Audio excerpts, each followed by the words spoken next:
नमस्कार साथियों। इस वीडियो में हम लोग कवर करने वाले हैं सामान्य ज्ञान से जुड़े हुए 40 महत्वपूर्ण एमसीक्यू, जिसमें विज्ञान, इतिहास, भूगोल, रेलवे और राजनीति से जुड़े हुए प्रश्न लिए गए हैं। बिल्कुल जितने भी लोग आरआरबी रेलवे ग्रुप डी की तैयारी कर रहे हैं, बिल्कुल ये सभी लोग यहाँ पे टेस्ट बिल्कुल लगाएं और चेक करें कि बिल्कुल क्या तैयारी आपकी है और क्या आपको पढ़ना ज़रूरी यहाँ पे अभी बचा हुआ है। साथ में आप एनटीपीसी अगर तैयारी कर रहे हैं, अंडर ग्रेजुएट वाले, वो सभी लोग भी क्या है वीडियो को लास्ट तक देखेंगे, क्योंकि उनके लिए भी क्या है वीडियो महत्वपूर्ण होने वाली है। सभी प्रीवियस क्वेश्चन हम लोग क्या कर रहे हैं तो कवर कर रहे हैं इस वीडियो में, तो बिल्कुल आप आंसर कमेंट बॉक्स में बताते हुए चलिएगा। पहला प्रश्न कह रहा है कि 1853 में बंबई और थाने के बीच पहली बार ट्रेन द्वारा तय की गई दूरी लगभग किलोमीटर में कितनी है? बिल्कुल जवाब देने का प्रयास करिएगा। 38 है, 25 है, 34 है, 51 है। बिल्कुल बताइए कितनी दूरी तय की गई थी जो बंबई से थाने तक पहली ट्रेन तरी थी 1853 में। तो ध्यान रखेंगे 34 किलोमीटर क्या है दूरी इसके द्वारा तय की गई थी, और इसमें वायसराय जो था लॉर्ड डलहौजी था, तो इसको आप ध्यान रखेंगे। अगला प्रश्न है कि निम्नलिखित में से किसे शुष्क बर्फ के रूप में जाना जाता है? बताइए शुष्क बर्फ किसे कहा जाता है?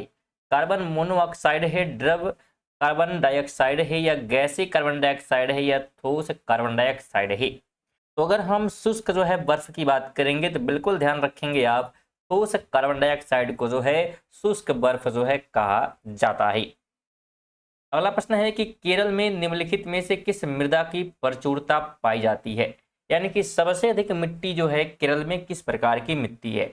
जलोढ़ मिट्टी है, या लेटराइट है, या रेतीली है, या डू मिट्टी है? तो अगर हम केरल की बात करते हैं तो यहाँ पे सबसे अधिक लेटराइट मिट्टी क्या है देखने को मिल जाती है। तो बिल्कुल सेकंड वाला क्या हो जाएगा, तो बिल्कुल जितने लोग यहाँ पे किए हैं उनका राइट हो जाएगा। तो फ्रेंड वीडियो को लाइक और शेयर बिल्कुल करते हुए अपने दोस्तों के साथ, और नए हैं तो बिल्कुल आप चेक कर लें कि आप सब्सक्राइब किए हैं कि नहीं, और नहीं किए तो बिल्कुल आप सब्सक्राइब कर सकते हैं, क्योंकि रेगुलर बेसिस पे आपको यहाँ पे क्वेश्चन के रिवीजन बिल्कुल होने वाले हैं। तो बिल्कुल आप चैनल से जुड़ सकते हैं। चलिए आगे बात करें तो 4 नंबर है कि गोलाकार दर्पण की प्रतिबिंब सतह के केंद्र को क्या कहा जाता है? गोलाकार जो दर्पण है इसके प्रतिबिंब सतह के केंद्र को क्या कहा जाता है? तो ध्यान रखेंगे क्या कहते हैं, तो उसे पोल या ध्रुव कहा जाता है। तो ऑप्शन नंबर 3 इसका राइट हो जाएगा। 5 कहता है कि एस्बेस्टॉस निम्नलिखित में से किस देश में सबसे अधिक पाया जाता है? इसकी बात हो रही है तो एस्बेस्टॉस की बात हो रही है, ध्यान रखेंगे एस्बेस्टॉस। तो सबसे अधिक कहाँ पे देखने को मिलती है? ऑस्ट्रेलिया, कनाडा, अफ्रीका, या रूस? तो अगर एस्बेस्टॉस की बात करेंगे तो रूस में क्या है सबसे अधिक क्या है ये देखने को मिल जाती है। तो ऑप्शन नंबर 4 क्या हो जाएगा इसका राइट हो जाएगा। आगे है कि विद्रोह के असफल रहने के बाद किस देश ने 3 माह के लिए राष्ट्रीय आपातकाल लगाने की घोषणा की? विद्रोह के असफल रहने के बाद किस देश ने 3 माह के लिए राष्ट्रीय आपातकाल लगाने की घोषणा की? तो ये घोषणा तुर्की के द्वारा किया गया था। ऑप्शन नंबर पहला हो जाएगा। 7 कहता है कि वेटन कप निम्नलिखित में से किस खेल से संबंधित है? वेटन कप की बात हो रही है। तो वेटेन कप की अगर बात हम करें तो बिल्कुल ऑप्शन फुटबॉल, हॉकी, बैडमिंटन और क्रिकेट दिया गया है, लेकिन वेटेन कप बिल्कुल हॉकी से जुड़ा हुआ है। तो सेकंड वाले यहाँ पे राइट हो जाएंगे। 8 नंबर है कि सूर्य मंदिर निम्नलिखित में से किस राज्य में स्थित है? इसकी बात हो रही है सूर्य मंदिर की। ऑप्शन में ओडिशा, गुजरात, कर्नाटक और तमिलनाडु दिया गया है। बिल्कुल कमेंट में बताइए कि कहाँ पे है सूर्य मंदिर। तो देखिए अगर सूर्य मंदिर की बात करेंगे तो बिल्कुल ये उड़ीसा में है। ऑप्शन नंबर पहला राइट हो जाएगा। 9 कहता है बैक्टीरिया की वृद्धि डैश के द्वारा मापी जाती है? बैक्टीरिया की वृद्धि किसके द्वारा मेजर किए जाते हैं? बिल्कुल जवाब दीजिए। ऑप्शन आपके सामने बिल्कुल हैं कि बैक्टीरिया की वृद्धि हम किसके साथ मेजर करते हैं? तो ये करते हैं स्पेक्ट्रोफोटोमीटर के साथ। ऑप्शन नंबर सेकंड इसका राइट हो जाएगा। 3 कहता है कि तिरबी और साइड वेज अपर्दन जिससे नदी घाटी विस्तृत हो जाती है डैश कहलाती है? तो क्या कहलाती है? जो तिरबी यानी कि साइडवेड अपरदन की वजह से नदी घाटी जब फैल जाती है तो उसे क्या कहती हैं? तो उसे जो है पार्श्व जो है संक्षारण कहा जाता है। ऑप्शन नंबर पहला इसका राइट हो जाएगा। तो ये जितने भी प्रैक्टिस सेट जो आपको कराए जा रहे हैं प्रीवियस क्वेश्चन के बुक हैं जो कि आपको क्या है कराए जा रहे हैं। 11 की बात करेंगे तो भारतीय संविधान डॉट डॉट दिया है कि भारतीय संविधान जो है क्या चीज जो है करने की अनुमति प्रदान करता है। इस ऑप्शन से जो है आपको पढ़ना था। तो ध्यान रखेंगे अगर हम बात करें भारतीय संविधान की तो किसी व्यक्ति को जो है राष्ट्रपति पद के लिए पुनर्निर्वाचित हेतु जो है अनुमति क्या करता है? तो प्रदान करता है, यानी कि वो पुनः जो है राष्ट्रपति बन सकता है। तो सेकंड जो है क्या हो जाएगा? इसका राइट हो जाएगा। 12 नंबर है कि चिकनी मांसपेशियां डैश में पाई जाती हैं। तो बिल्कुल बताना है कि चिकनी जो मांसपेशियां हैं वो कहाँ पाई जाती हैं? पैरों की मांसपेशियों में, भुजाओं की मांसपेशियों में, या आमाशय में, या हृदय में? तो अगर हम चिकनी जो है मांसपेशियों की बात करते हैं तो ये आमाशय में जो है मिल जाते हैं। ऑप्शन नंबर थर्ड हो जाएगा। 13 कहता है सिनेगाग डैश का पूजा स्थल है। तो किसका पूजा स्थल है सिनेगाग? पारसी धर्म का, ताओवाद का, यहूदी का, या सिंटोवाद का? तो ध्यान रखेंगे सिनेगाग की हम बात अगर करते हैं तो यह जो है किसका? तो बिल्कुल यहूदियों का क्या है ये? तो पूजा स्थल है। किसका है? यहूदियों का। तो बिल्कुल आप ध्यान रखेंगे। चलिए आगे बात करें तो कहा जा रहा है कि सर्वाधिक ऊंचाई वाला हवाई अड्डा डैश में है। तो सबसे अधिक ऊंचाई वाले हवाई अड्डे जो है कहाँ पे हैं? तिब्बत में, नेपाल में, भारत में, या चीन में? तो सबसे अधिक ऊंचाई पे जो हवाई अड्डा है वो कहाँ पे है? तो बिल्कुल तिब्बत में है। ऑप्शन नंबर पहला क्या हो जाएगा? तो इसका जो है राइट हो जाने वाला है। तो बिल्कुल आप ध्यान रखेंगे। इसकी ऊंचाई की बात करें तो बिल्कुल ये 4000 जो है 400 जो है 11 जो है मीटर की ऊंचाई पर दाओचेंग जो है यार्डिंग हवाई अड्डा जो है बिल्कुल स्थित है। तो ध्यान रखेंगे ये नाम है उसका।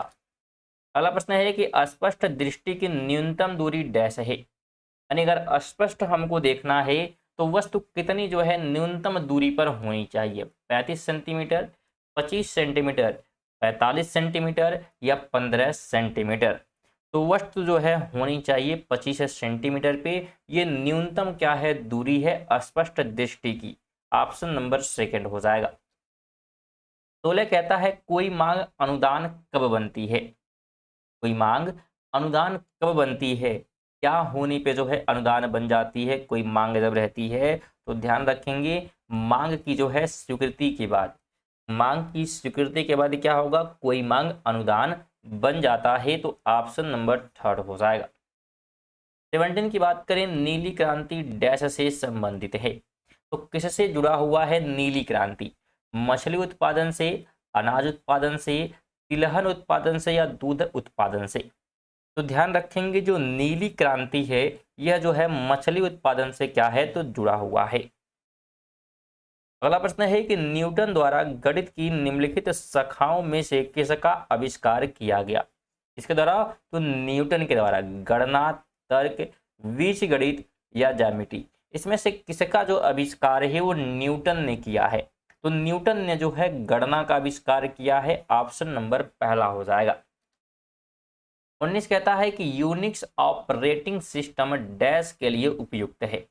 तो किसके लिए जो है यूनिक्स ऑपरेटिंग सिस्टम सबसे ज़्यादा जो है फायदेमंद रहेगा या उपयुक्त रहेगा? मल्टी यूजर्स के लिए, रियल टाइम प्रोसेसिंग के लिए, डिस्ट्रीब्यूटेड प्रोसेसिंग के लिए, या सिंगल यूजर के लिए?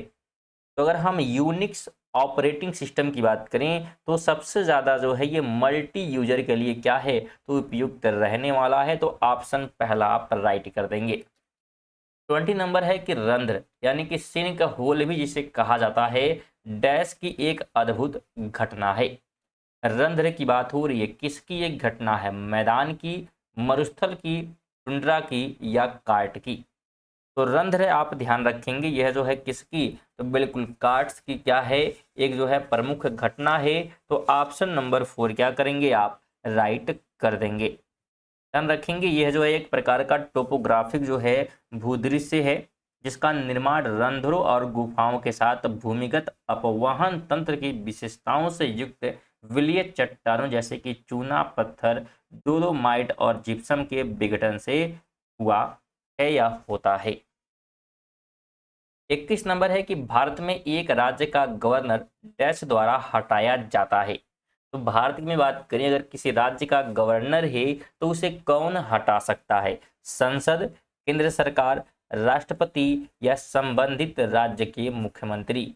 तो कोई अगर राज्यपाल है किसी राज्य का तो उसको हटाने का जो अधिकार दिया गया है ये राष्ट्रपति के पास है। तो ऑप्शन नंबर 3 यहाँ पे राइट हो जाएगा। 22 है एशियाई सिंह केवल डैश में पाए जाते हैं। तो एशियाई जो सिंह है वो किस जो है उद्यान में मिल जाते हैं? पन्ना राष्ट्रीय उद्यान में, या गिर राष्ट्रीय उद्यान, सलीम अली राष्ट्रीय उद्यान या सरिस्कार राष्ट्रीय उद्यान। इसकी बात हो रही है, एशियाई जो है सिंह की बात हो रही है। तो ध्यान रखेंगे यह जो है गिर राष्ट्रीय उद्यान में देखने को मिल जाते हैं, ऑप्शन सेकेंड। और गिर कहाँ पे है? तो यह है गुजरात में। 23 है कि उत्तर से दक्षिण की ओर पश्चिमी घाट की निम्नलिखित पहाड़ियों को व्यवस्थित कीजिए। उत्तर से पश्चिम की ओर, देखिए यहाँ पे हम इंडिया की बात करें तो यहाँ पे जो है दो प्रकार के जो है ईस्टर्न और वेस्टर्न घाट हैं, यानी कि दक्षिणी और पश्चिमी घाट। ठीक है, तो यहाँ पे अगर हम बात करते हैं उत्तर से दक्षिण की ओर पश्चिमी घाट की बात करेंगे, यानी इसकी बात हो रही है और इसको व्यवस्थित करना है। अगर हम व्यवस्थित करेंगे तो सबसे पहले सिंधु दुर्ग, फिर केंद्रमुखी, फिर ऊटी और फिर मन्नार, यानी कि केरल में जो है क्योंकि मन्नार यहाँ पे है, उसके बाद ऊटी है। ठीक है, तो इस प्रकार से आप इसे ध्यान रखेंगे।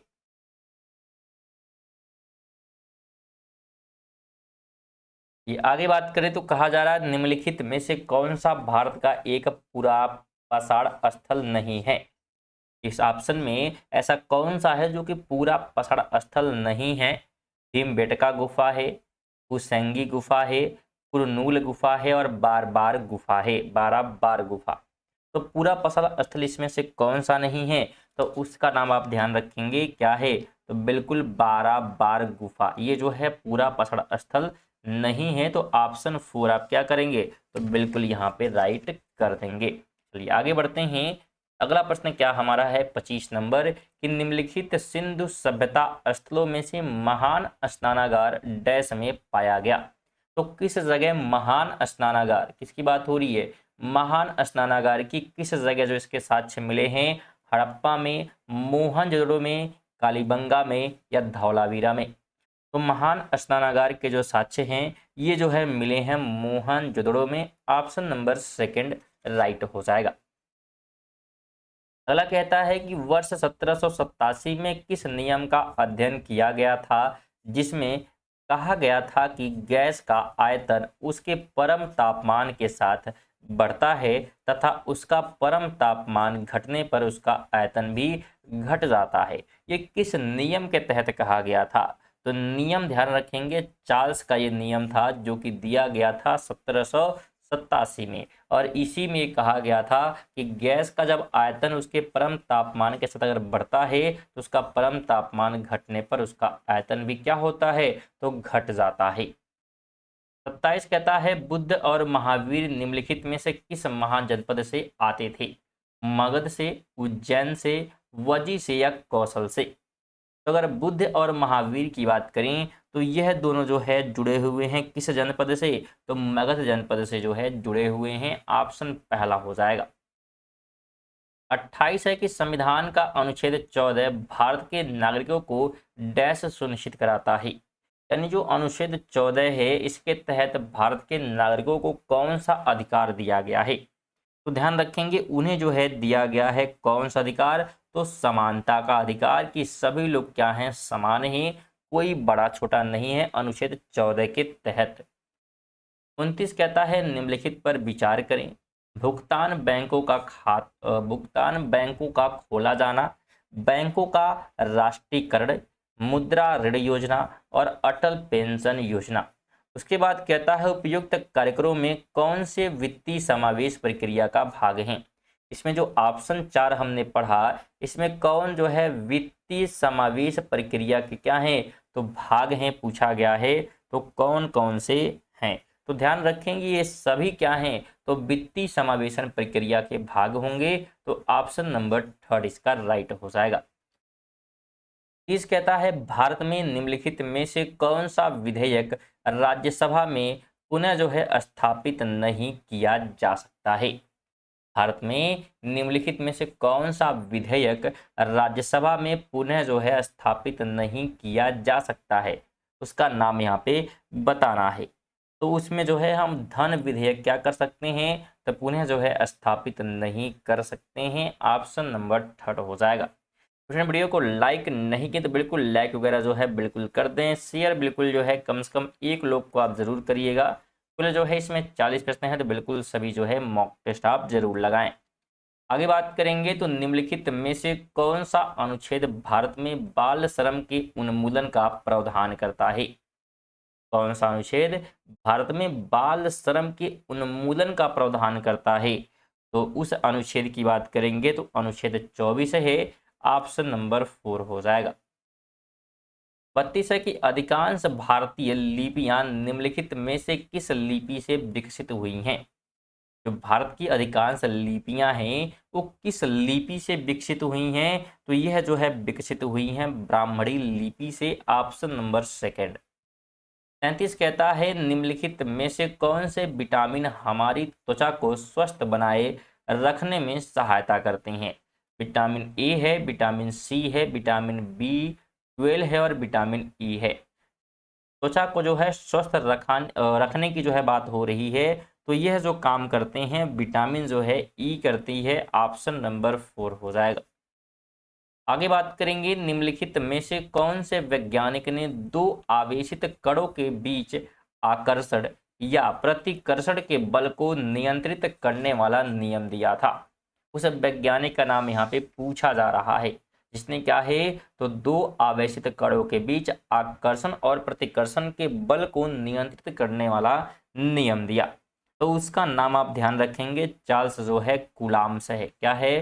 कूलाम्ब। ऑप्शन नंबर 4 इसका राइट हो जाएगा। 35 कहता है निम्नलिखित में से कौन सा एक धनायन है? कार्बोनेट है, नाइट्रेट है, अमोनियम है और हाइड्रोक्साइड है। इसमें से धनायन की जो है बात हो रही है। तो धन आयन जो है इसमें से किस पे रहने वाला है? तो रहने वाला है अमोनियम पर। ऑप्शन नंबर 4 हो जाएगा। 36 कहता है कि संघनन प्रक्रिया से संदर्भित है। यानी कि संघनन का मतलब क्या है? कि अगर जल को जो है हम क्या करते हैं जल का जलवाष्प में परिवर्तन होना या जलवाष्प को ठोस में परिवर्तित करना या जल को ठोस में परिवर्तित करना या जलवाष्प को इसके द्रव रूप में परिवर्तित करना, इसमें से किसे जो है संघनन कहा जाएगा? तो संघनन जो है कि जब जल वाष्प को उसके द्रव रूप में क्या करते हैं परिवर्तित करते हैं यानी फिर से पानी बनाते हैं, उसी को संघनन कहा जाता है। आगे बात करेंगे तो पौधों में वह प्रक्रिया जिसमें जलवाष्प के रूप में पत्तियों से बाहर आता है डैश कहलाता है। पौधों में वह प्रक्रिया जिसमें जलवाष्प जो है पत्तियों के रूप में पत्तियों से बाहर आता है उसे क्या कहते हैं? तो जब पत्तियों से जल वापस निकल रहा है पत्तियों से वल जल जो है वापस जा रहा है तो उसे वाष्पो उत्सर्जन कहा जाएगा। 38 है निम्नलिखित पर विचार करें। जल है, उसके बाद CO2 है, सौर प्रकाश है और क्लोरोप्लास्ट है। कहता है उपयुक्त तत्वों में से प्रकाश संश्लेषण के होने के लिए वांछित हैं। यानी कि अगर प्रकाश संश्लेषण करना है पौधों को अपना भोजन बनाना है तो किस किस चीज की जो है आवश्यकता पड़ती है? तो ध्यान रखेंगे जल भी चाहिए, CO2 भी चाहिए और सौर प्रकाश भी चाहिए और क्लोरोप्लास्ट भी चाहिए। तब जाकर क्या करते हैं तो भोजन जो है पौधे अपना तैयार करते हैं। तो ऑप्शन 4 हो जाएगा। 39 कहता है निम्नलिखित में से कौन सा कोशिका निकाय कोशिका में प्रोटीन के संश्लेषण के लिए उत्तरदायी है? तो गाल्जी संरचना, राइबोसोम, लाइसोसोम या केंद्रक। पूछा गया है कि कौन सी कोशिका निकाय कोशिका में प्रोटीन के संश्लेषण के लिए उत्तरदायी है? तो उसका नाम ध्यान रखेंगे राइबोसोम है। ऑप्शन नंबर सेकंड हो जाएगा जो कि प्रोटीन के संश्लेषण के लिए जिम्मेदार है। 40 नंबर है कि नीचे वनीकरण के संबंध में कुछ कथन दिए गए हैं। पहला कहता है वनीकरण से बाढ़ को रोका जा सकता है, और दूसरा है कि वनीकरण हमारे पारितंत्र को संतुलित कर सकता है। उपयुक्त में कौन से कथन जो है सही है? तो देखिए, अगर वनीकरण की बात करें, पेड़ लगाने की बात हो रही है, तो अगर हम पेड़ लगाते हैं तो जाहिर सी बात है, अगर पेड़ लगे हुए हैं तो जल जो है यानी पानी अगर इस जगह पर, अगर मिट्टी यहाँ पे है तो उसको जल्दी काट नहीं पाएगा, तो बाढ़ तो रोका जाएगा। साथ में अगर हम वन लगाते हैं तो पारितंत्र भी क्या है, संतुलित रहने वाला है। यानी कि ये दोनों चीजें क्या है, सही हैं। तो थर्ड वाला क्या हो जाएगा, तो बिल्कुल राइट हो जाएगा। तो ये थे हमारे 40 जो है महत्वपूर्ण प्रश्न। वीडियो आपको कैसी लगी है बिल्कुल आप कमेंट करें। लाइक नहीं किया तो बिल्कुल लाइक कर दें, और जाते समय कम से कम जरूर चेक कर लें कि सब्सक्राइब आप किए हैं कि नहीं, और नहीं किए तो बिल्कुल आप कर लें, क्योंकि सब्सक्राइब करना बिल्कुल फ्री होता है। साथ में बिल्कुल आप जुड़ जाएगा चैनल से, क्योंकि रेगुलर बेसिस पे जो है आपको यहाँ पे तैयारी जो है ग्रुप डी की और एनटीपीसी के जो है देखने को मिलने वाली है। चलिए इसी के साथ मिलते हैं अगली वीडियो में, तक के लिए जय हिंद, वंदे मातरम।